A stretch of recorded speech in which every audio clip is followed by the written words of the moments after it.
What's goody farmer friends? It is June 2nd, 2026. Sprinklers running.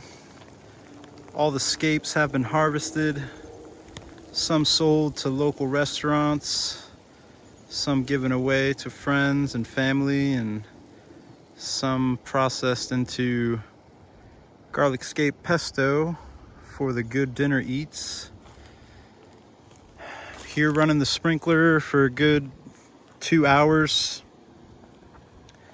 Everything is looking amazing.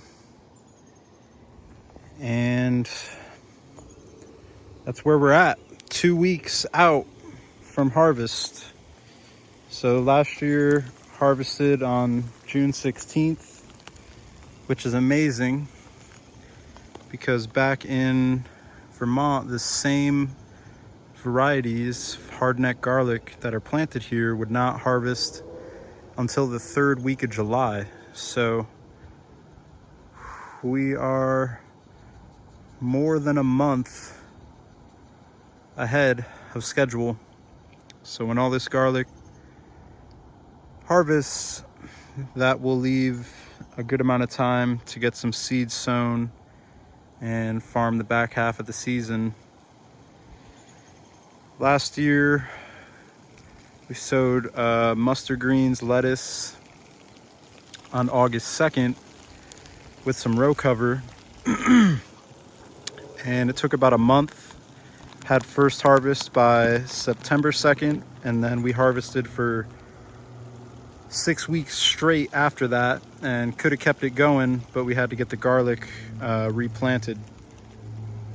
So maybe we'll do that again this year, but it depends on if the crops that we sow after the garlic harvest by then. Overall, these stalks are looking very nice. It just snowed and sleeted and rained last Friday. Today's Tuesday, and now we're going back into 80s and 50s. And we had a weird frost a few weeks ago too. There was some potatoes coming up and black walnut trees, and they got burnt back down to the ground. I counted about 20 black walnut trees in here, so that's pretty cool. Got a tree crop intermixed in between the garlic crop. It's not germination like back east, but nonetheless still a locally adapted tree crop. So that's amazing. And yeah, have some plans. Thinking about doing a little pumpkin patch, New England pie pumpkin patch for my own saved seed. Potentially some amaranth, potentially some flowers or dry beans, and we'll see. So between June 16th and June 20th, gonna get all of this garlic harvested, and we're headed up to the 200-pound mark after starting with just 5 pounds back in 2021. And I've only bought in garlic once or 2 times, but I've also sold some over the years. So the more you sell, the less you have to plant the next year. But overall, the majority of this garlic has been with me since 2021, so that's a pretty cool thing. And yeah, back east we had a 4-to-1 ratio, meaning one clove could quadruple the yield, the ratio of one clove to a head of garlic. Out here it's about a 2-to-1 ratio. So whatever I plant in the fall will double. So we're headed up to dang near 400 pounds next season, depending on how much I decide to sell. And that would mean if I really wanted 400, then I'd have to buy in some poundage depending on how much I sell. Everybody's like, oh yeah, why don't you sell the garlic? And it's like, well, the more I sell, the less I have to plant. So until I can get my numbers up to a point of being able to sell it, you got to harvest it, process it, dry it, and then save it until the fall. And when you only have a 300 square foot apartment, there's some tactics that you gotta tap into. And I've talked about that in previous videos, and I will make sure to document the process again in about 2 weeks. So that's where we're at. Thank you for your support. Got some anise hyssop from a job site today, so got that intermixed with the Great Basin sage. And overall, you know, this is pretty much the most exciting time of the season right now. And then after the garlic, there's the black walnuts that got hit by the frost, and they're all regrowing. Yeah, most exciting time of the season.